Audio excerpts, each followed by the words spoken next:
Ecco, siamo con Paolo Anastasia, sindaco di Fossalta di Portogruaro, che ringrazio per la disponibilità. Volevo chiedere, noi abbiamo assistito qualche giorno fa a un dibattito politico pubblico dove si parlava di patto di stabilità. Si invitava, c'era un sindaco di Roncade, di non rispettare il patto di stabilità. Qual è il suo pensiero su questo? Ho ascoltato anch'io tra l'altro l'intervento del sindaco di Roncade, nonché onorevole, e mi ha posto insomma ulteriore dubbio sulla nostra capacità di essere virtuosi, come si usa dire ormai per le amministrazioni comunali, perché in buona sostanza da un lato, se vogliamo essere virtuosi, come si usa dire, insomma, dovremmo rispettare il patto di stabilità, però rispettare il patto di stabilità significa grosso modo impedire una serie di opere pubbliche soprattutto che noi riteniamo necessarie insomma, da svolgere, perché questo è il nodo vero che ci impone il patto di stabilità. E quindi da questo punto di vista da un lato riconosciamo che il patto di stabilità è uno dei vincoli che ci vengono posti, però ormai è così stretto per cui siamo quasi alla rottura del patto di stabilità. Sì, io ho visto una sua recente intervista televisiva, senza andare a approfondire l'argomento che se ne parlerà venerdì. Il discorso centrale, che in questo momento penso sia una brutta gatta da pelare, se mi passa il termine, solo la sua sensazione di come sta vivendo il cittadino questa cosa qua, lo vede preoccupato, interessato o si fida della scelta comunale? No, il cittadino con questo tipo di operazioni è comunque preoccupato, nel senso che chiaramente si trova di fronte a operazioni anche consistenti, importanti, rispetto alle quali è anche legittimo avanzare delle preoccupazioni, ma queste preoccupazioni sono anche dell'amministrazione comunale. Ciò non ci impedisce, l'abbiamo già detto, lo dirò anche in sede di riunione con i cittadini venerdì, che complessivamente l'opinione dell'amministrazione comunale è che questa sia un'operazione utile, che può anche essere controllata in un modo tale che non crei problemi per il nostro ambiente e per la nostra convivenza. Fossalta ha anche alcune frazioni che non sono proprio comodissime da raggiungere. Il discorso viabilità, come lo vede? Io venendo qui ho visto che c'è la pista ciclabile che si sta finendo, forse, c'è quell'incrocio, si parlava di una rotonda, poi c'è il Palmariva in questo momento, che è stato protagonista in negativo purtroppo di un episodio luttuoso, un infarto che è venuto,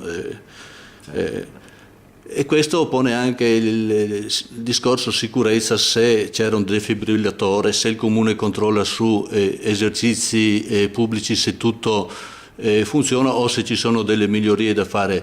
C'è il Palmariva un doppio problema a mio avviso, quello della viabilità, incidenti che succedono spesso proprio lì sull'incrocio in entrata. Lì si può migliorare qualcosa? È un problema che lo avete presente o non si può fare niente? Dal punto di vista della viabilità chiaramente ci sono ancora alcune operazioni da fare lungo la statale 14 che sicuramente miglioreranno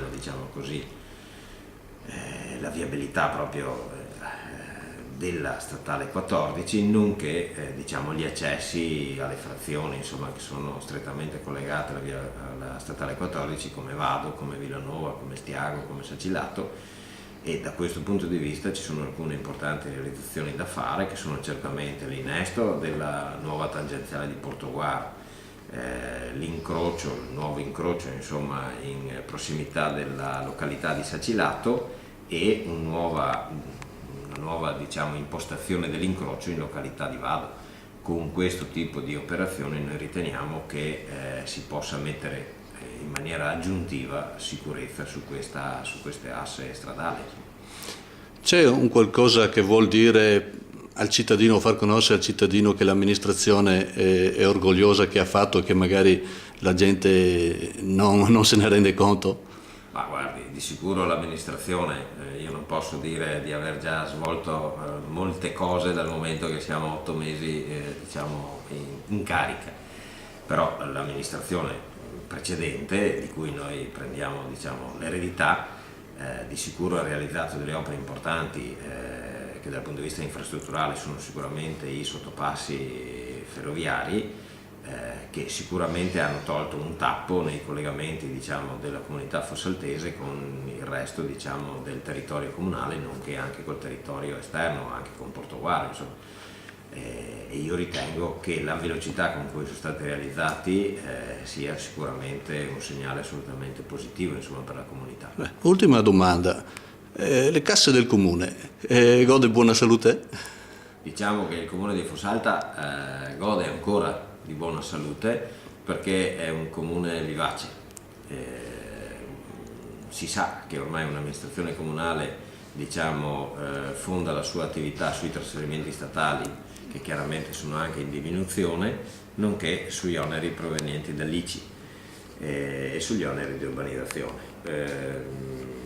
Sull'ICI e sugli oneri di urbanizzazione, per una serie diciamo così, di motivazioni, comunque il comune di Fossalta ha un esito, un intervento di entrata ancora positivo, pur tra l'altro diciamo così, rimarcando il fatto che se fosse stata prevista comunque l'ICI sulla prima casa nelle modalità precedenti e se il governo non interveniva nel togliere questo tributo locale, noi avremmo qualche risorsa aggiuntiva in più sicuramente. Sì, mi sembra che lei insomma, sia soddisfatto del lavoro che sta facendo, sta proseguendo anche una continuità dell'amministrazione precedente che ha operato, mi sembra di capire bene. Io la ringrazio e arrivederci. Grazie a lei, grazie.